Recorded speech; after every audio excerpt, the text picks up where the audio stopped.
करता हूँ मैं वंदना। तू ही प्रभु सर्वस्व मेरा, करता हूँ मैं वंदना। तू मेरी माता मेरा पिता, तू मेरा बंधु मेरा सखा। तू मेरी माता मेरा पिता, तू मेरा बंधु मेरा सखा। तू मेरी तृप्ति, तू मेरी मुक्ति, तू मेरा आनंद मेरा दाता। हाथ जोड़ सिर झुकाए करता हूँ मैं वंदना। तू ही प्रभु सर्वस्व मेरा, करता हूँ मैं वंदना। पिता और पुत्र और पवित्र आत्मा के नाम पर आमीन। हमारे प्रभु यीशु क्रिस्त की कृपा, ईश्वर का प्रेम और पवित्र आत्मा का साहचर्य आप सबों को प्राप्त हो और आपकी आत्मा। आइए क्रिस्त में प्यारे भाइयों बहनों, हम आज के सुंदर दिन के लिए प्रभु को धन्यवाद दें। जो वरदान प्रभु ने हमें दिए हैं उन तमाम आशीषों के लिए हम प्रभु को धन्यवाद दें। और विशेष रूप से हमारे परिवार में उन भाई बहनों के लिए प्रार्थना करें जो बीमार है, जो लाचार हैं, जो बिस्तर पर हैं और जो अपने आप चल नहीं सकते हैं, जो पलंग पर से उठ नहीं सकते हैं, जो अपने आप भोजन नहीं कर सकते हैं। उन तमाम भाई बहनों के लिए आइए हम इस पवित्र वेदी पर विशेष रूप से उनके लिए प्रभु की चंगाई के लिए प्रार्थना करें कि प्रभु उनका स्पर्श करे, प्रभु उन्हें छू ले। आइए कुछ मौन रूप से हम उनका नाम लेते हुए उन्हें इस पवित्र वेदी पर अर्पित करें।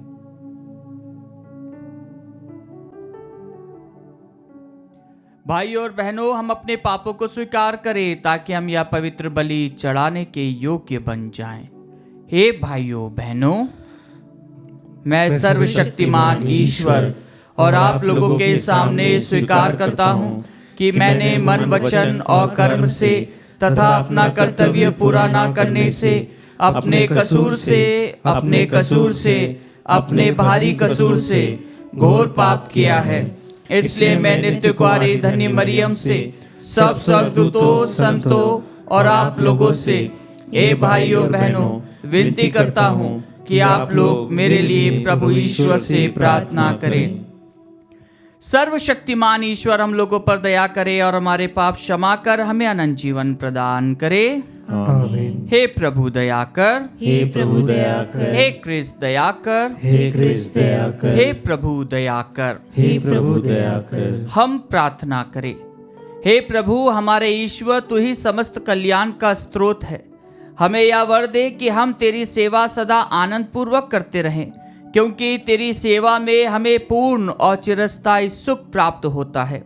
हम यह प्रार्थना करते हैं अपने प्रभु तेरे पुत्र यीशु क्रिस्त के द्वारा, जो तेरे तथा पवित्र आत्मा के संग एक ईश्वर होकर युगानुयुग जीते और राज्य करते हैं। आमीन। प्रभु आपके हृदय जीवा को खोले, जिससे आप योग्य रीति से प्रभु की वाणी सुना सके। पिता, पुत्र और पवित्र आत्मा के नाम पर।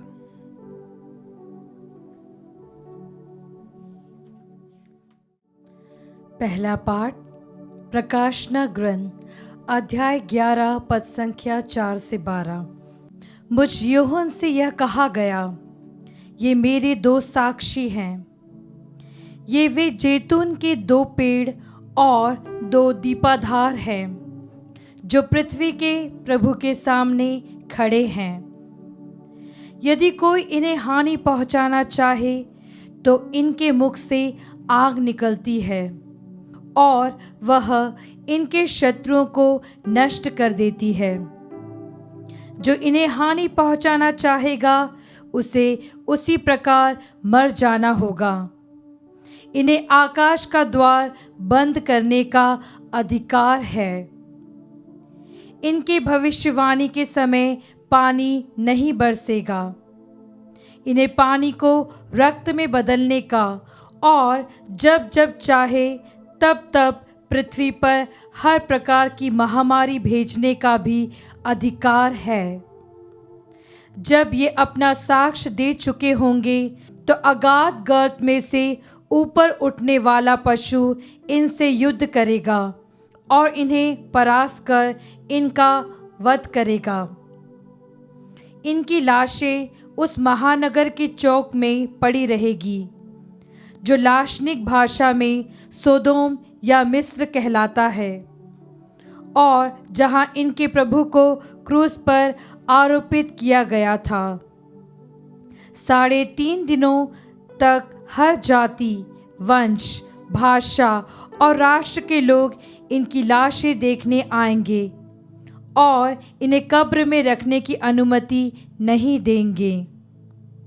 पृथ्वी के निवासी इनके कारण उल्लसित होकर आनंद मनाएंगे और एक दूसरे को उपहार देंगे, क्योंकि ये 2 नबी पृथ्वी के निवासियों को सताया करते थे।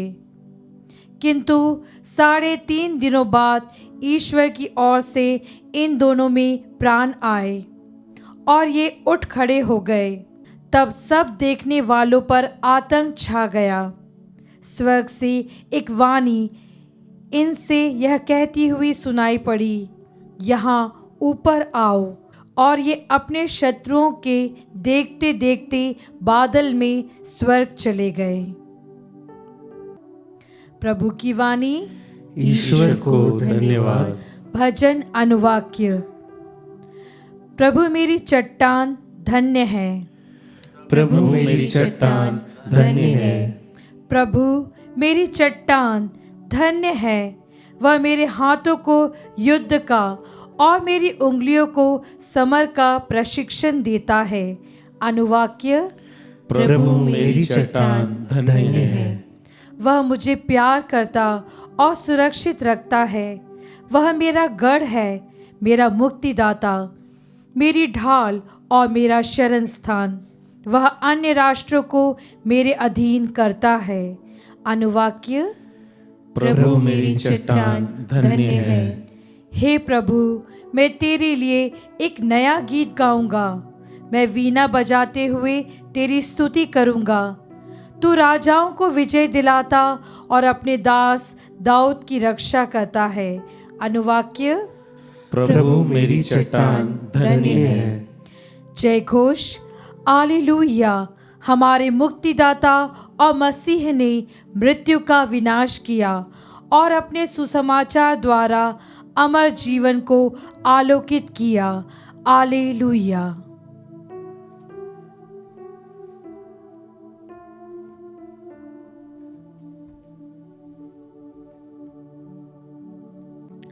प्रभु आप लोगों के साथ हो और आपकी आत्मा के साथ। संत लूकस के अनुसार पवित्र सुसमाचार।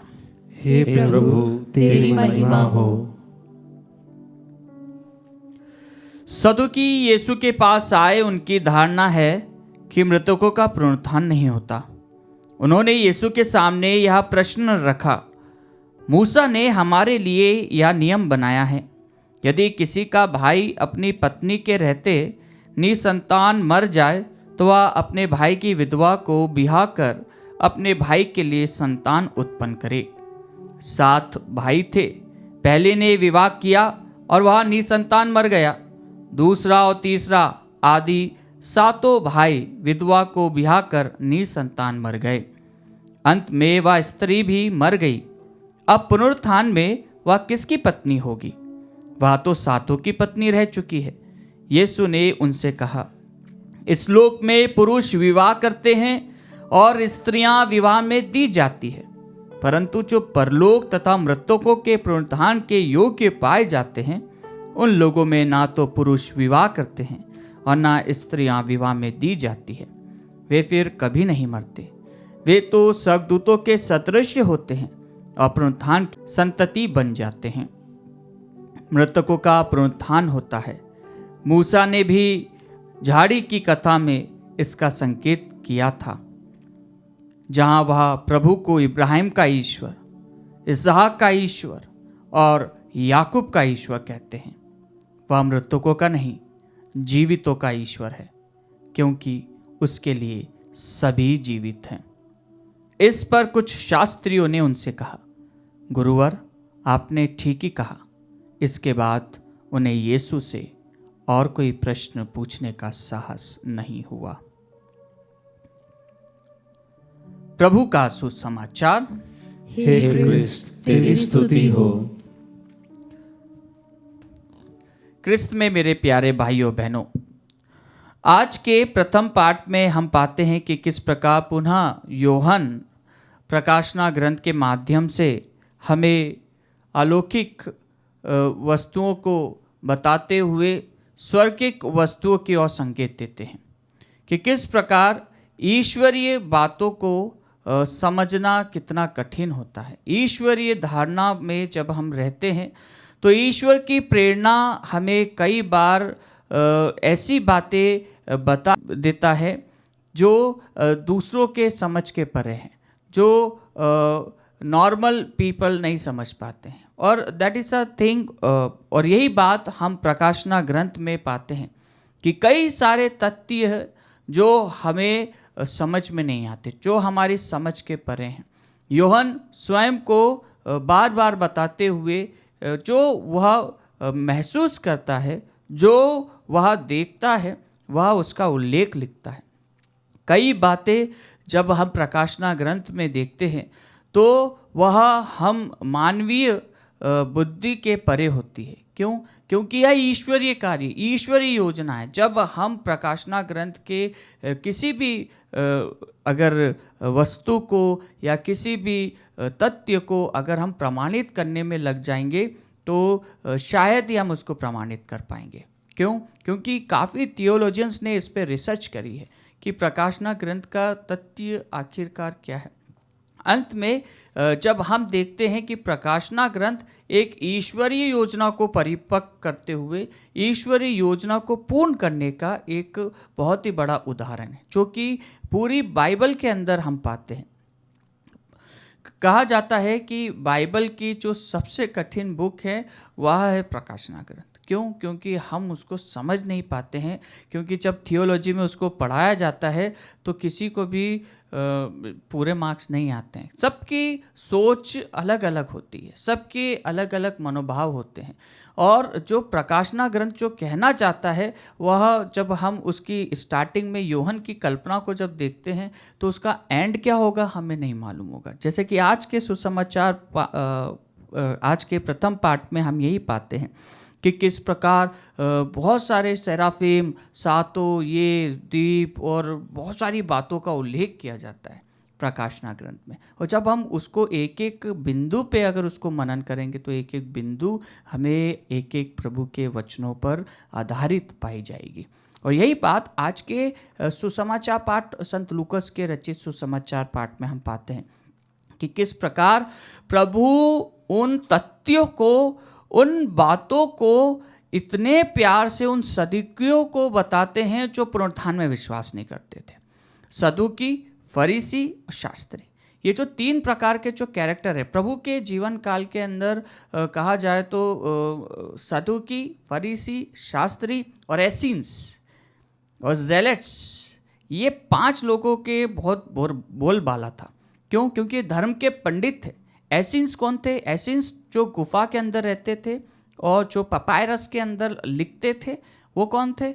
वो एसेंस थे। जैसे एसेन एक बहुत ही अच्छा एग्जाम्पल है संत यूहन्ना, वो वैसा जीवन व्यतीत करते थे। वो संहिता का वैसे लोग संहिता की पुस्तकों को लिखते थे क्योंकि प्रिंटिंग थी नहीं, तो उनका कार्य था कि उसको लिखना, उसको मेंटेन करना और अपना जीवन एकदम ईश्वरीय बातों में जीना। वो दुनियादारी से बहुत दूर रहते थे। और जेलेट्स कौन थे?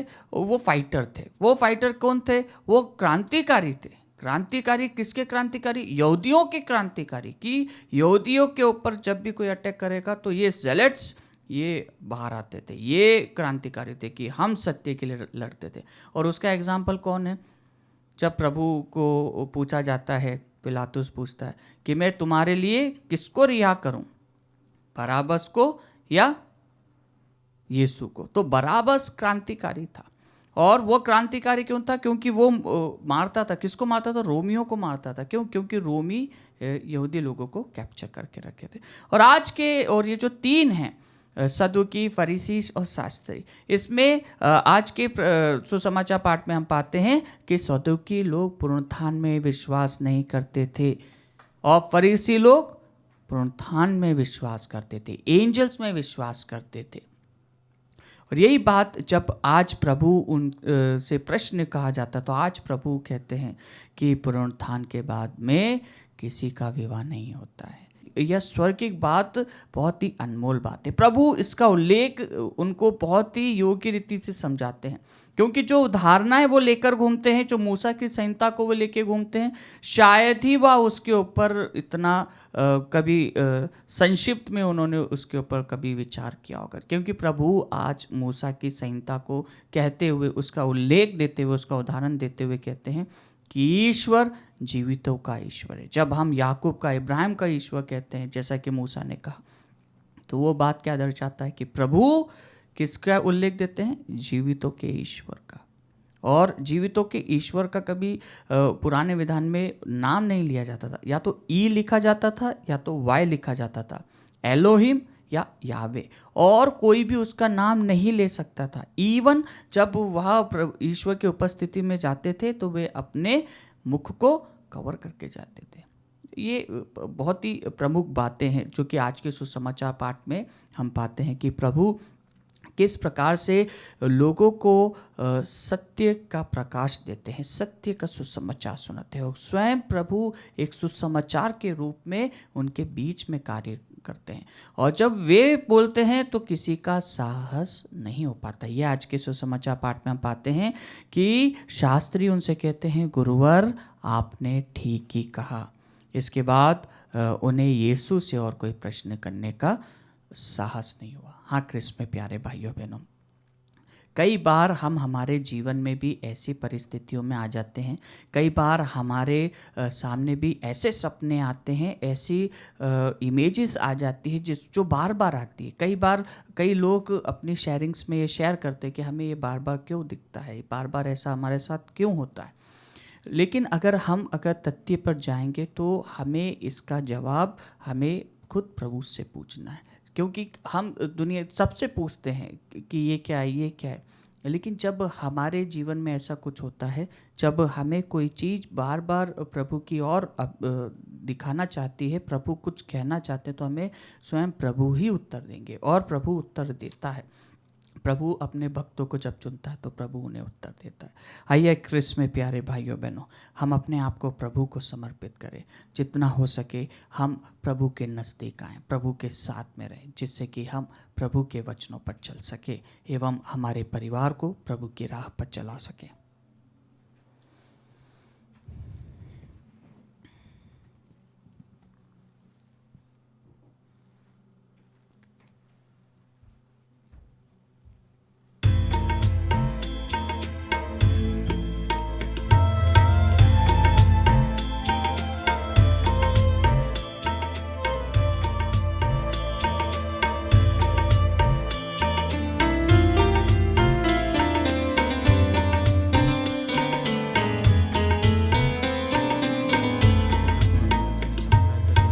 अर्पण करने आए तुझे बलिदान, बच्चे हम तेरे बालक यीशु समान। प्यार से हम आए तुम्हारी शरण, सरस हमारा ले लो रे भगवन। अर्पण करने आए तुझे बलिदान, स्वीकार कर तू इसे पिता। दान निर्मल है दाता, स्वीकार कर तू इसे पिता। दान निर्मल है दाता, अर्पण करने आए तुझे बलिदान। बच्चे हम तेरे बालक यीशु समान। प्यार से हम आए तुम्हारी शरण, सरस हमारा ले लो रे भगवन। अर्पण करने आए तुझे बलिदान, आए हम सब तेरे नाम। जीवन जीवन प्रेम दान, आए हम सब तेरे लाल, देने जीवन प्रेम दान, अर्पण करने आए तुझे बलिदान। बच्चे हम तेरे बालक यीशु समान, प्यार से हम आए तुम्हारी शरण, सर्वस्व हमारा ले लो रे भगवन, अर्पण करने आए तुझे बलिदान। भाइयों और बहनों, प्रार्थना कीजिए कि सर्वशक्तिमान पिता ईश्वर मेरा और आप लोगों का यह बलिदान स्वीकार करे। प्रभु अपने नाम की स्तुति तथा महिमा के लिए और हमारे तथा अपने समस्त पवित्र कलीसिया के लाभ के लिए आपके हाथों से बलिदान स्वीकार करें। हे प्रभु, जो उपहार हम तेरे प्रताप के सम्मुख लाते हैं वे हमारे लिए तेरे प्रति अटूट भक्ति के प्रतीक बन जाए और हम अनंत सुख का पुरस्कार प्राप्त करें। यह प्रार्थना स्वीकार कर हमारे प्रभु क्रिस्त के द्वारा, आमीन।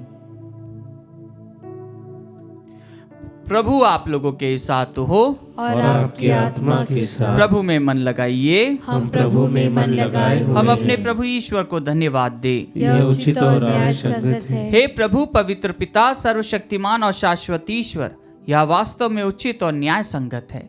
हमारा कर्तव्य तथा कल्याण है कि हम सदा और सर्वत्र तुझे धन्यवाद दे। तुझे हमारी प्रशंसा की कोई आवश्यकता नहीं है। यह तेरा वरदान ही है कि हम तुझे अपनी कृतज्ञता प्रकट करें। हमारे स्तुतिगान तेरी महिमा की वृद्धि नहीं करते, बल्कि हमारे प्रभु क्रिस्त के द्वारा हमारी मुक्ति में सहायक सिद्ध होते हैं। इसलिए स्वर्गदूतों की मंडली के स्वर में स्वर मिलाकर आनंद की उमंग में हम तेरा स्तुतिगान करते हैं।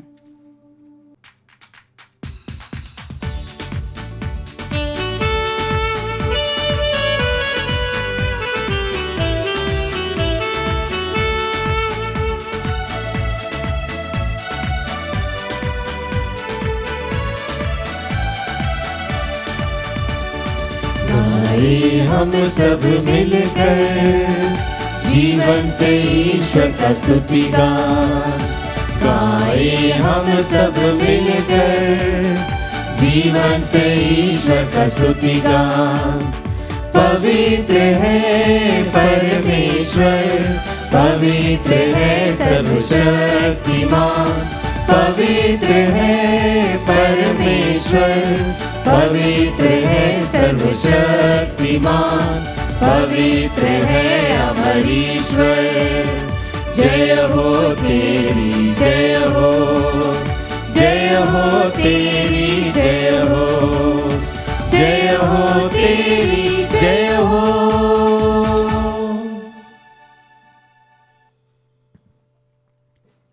हे प्रभु, तू वास्तव में पवित्र है, सारी पवित्रता का स्रोत है।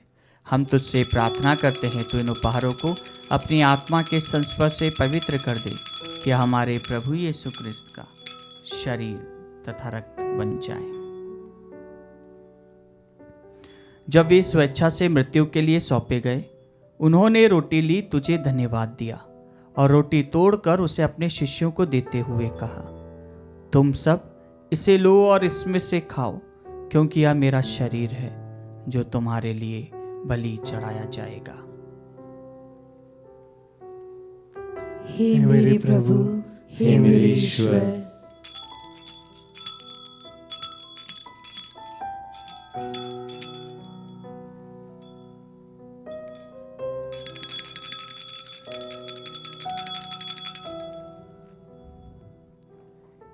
इसी भांति भोजन के बाद उन्होंने कटोरा लिया, तुझे धन्यवाद दिया और उसे अपने शिष्यों को देते हुए कहा, तुम सब इसे लो और इसमें से पियो, क्योंकि यह मेरे रक्त का कटोरा है, नवीन और अनंत व्यवस्थान का रक्त, जो तुम्हारे और बहुतों के पापों की क्षमा के लिए बहाया जाएगा।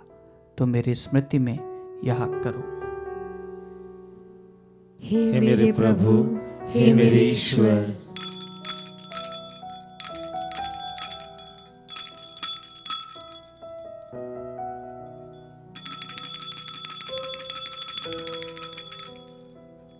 विश्वास का रहस्य। हे प्रभु, हम तेरी मृत्यु तथा पुनरुत्थान की घोषणा तेरे पुनरागमन तक करते रहेंगे। इसलिए हे प्रभु, हम क्रिस्त की मृत्यु और पुनरुत्थान की स्मृति में तुझे जीवन की रोटी और मुक्ति का कटोरा चढ़ाते हैं। हम तुझे धन्यवाद देते हैं कि तूने हमें अपने सम्मुख उपस्थित होने और अपनी सेवा करने का सौभाग्य प्रदान किया है। हमारा नम्र निवेदन है कि हम सब क्रिस्त का शरीर और रक्त ग्रहण करके पवित्र आत्मा के द्वारा एकता के सूत्र में बंधे रहें। हे प्रभु, हमारे संत पिता फ्रांसिस, हमारे धर्माध्यक्ष चाको और सभी याजकों के साथ विश्व भर में फैली अपनी कलीसिया के सुधि ले तथा इसे प्रेम में सिद्ध बना दे। हमारे उन भाई बहनों की भी सुधि ले जो पुनरुत्थान की आशा में परलोक से जा चुके हैं। हम हमारे मृतक भाई बहन माता पिता का नाम ले।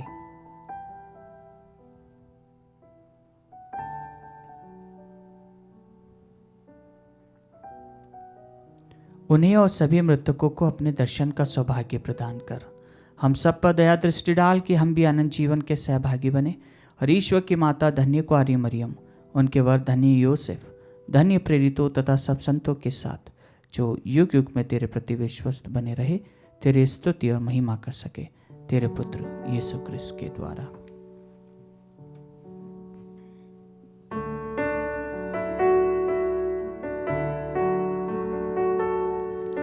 इन्हीं प्रभु क्रिस्त के द्वारा, इन्हीं के साथ और इन्हीं में,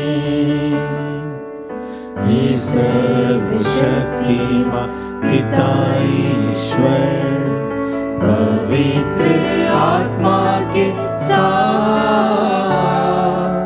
सारा गौरव तथा सम्मान युगान युग तेरा ही है।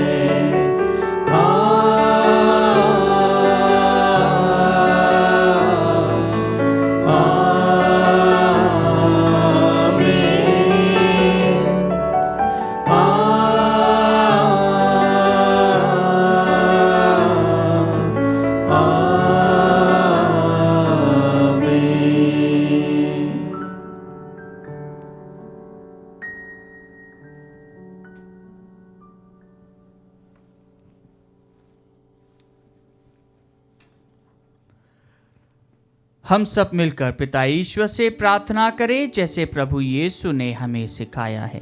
हे हमारे पिता जो स्वर्ग में है, तेरा नाम पवित्र माना जाए, तेरा राज्य आए, तेरी इच्छा जैसे स्वर्ग में वैसे इस पृथ्वी पर भी पूरी हो। हमारा प्रतिदिन का आहार आज हमें दे और हमारे अपराध में क्षमा कर जैसे हम भी अपने अपराधियों को क्षमा करते हैं, और मैं परीक्षा में न डाल परंतु बुराई से बचा। हे प्रभु, हम तुझसे प्रार्थना करते हैं सभी बुराइयों से हमें बचा और इस जीवन में हमें कृपा पूर्वक शांति प्रदान कर। हम तेरी दया से सदा पाप से दूर और हर विपत्ति से सुरक्षित रहे और उस दिन की प्रतीक्षा करते रहे जब हमारे मुक्तिदाता यीशु क्रिस्त फिर आकर हमारी धन्य आशा पूरी करेंगे। क्योंकि तेरा राज्य, तेरा सामर्थ्य और तेरी महिमा अनंत काल तक बनी रहती है। हे प्रभु यीशु क्रिस्त, तूने अपने प्रेरितों से कहा है, मैं तुम्हारे लिए शांति छोड़ जाता हूँ, अपनी शांति तुम्हें प्रदान करता हूँ। तू हमारे पापों पर नहीं, अपनी कलीसिया के विश्वास पर दृष्टि डाल और कृपा पूर्वक उसे शांति तथा एकता प्रदान कर। तू युगानुयुग जीता और राज्य करता है। आमीन। प्रभु की शांति सदा आप लोगों के साथ हो और आपकी आत्मा के साथ। परस्पर शांति अभिवादन कीजिए। हे ईश्वर की मेमने, तू संसार के पाप भर लेता है, हम पर दया कर। हे ईश्वर की मेमने, तू संसार के पाप भर लेता है, हम पर दया कर। हे ईश्वर की मेमने, तू संसार के पाप भर लेता है, हमें शांति प्रदान कर। देखिए ईश्वर का मेमना, इन्हें देखिए जो संसार के पाप हर लेते हैं। धन्य है वे जो मेमने के भोज में बुलाए गए हैं। हे प्रभु, मैं इस योग्य नहीं हूँ कि तू मेरे यहाँ आए, कि तू एक ही शब्द कह दे और मेरी आत्मा चंगी हो जाएगी।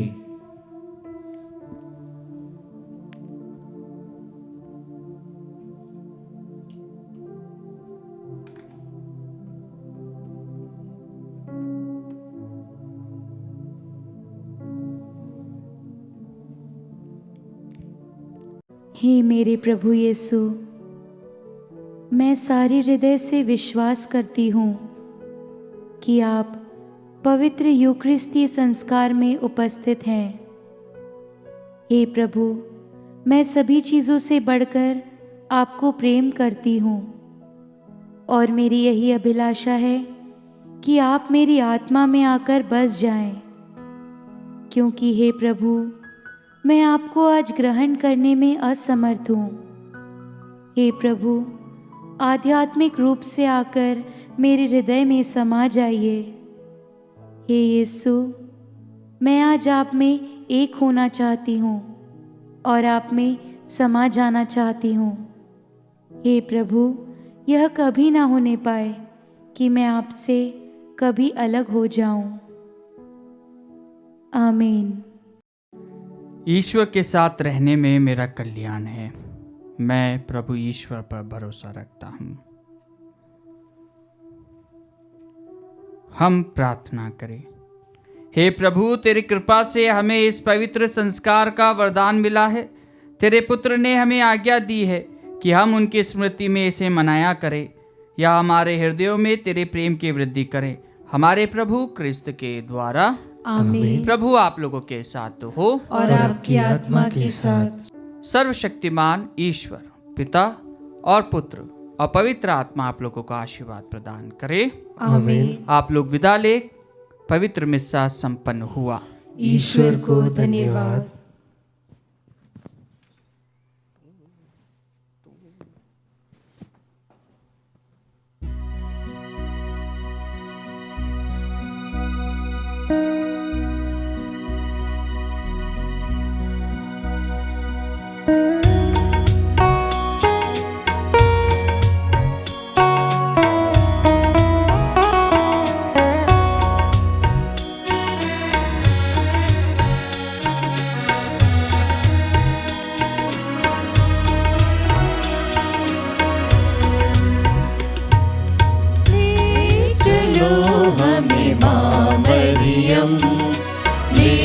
चलो हमें तेरे साथ, ले चलो हमें माँ मरियम, ले चलो हमें तेरे साथ।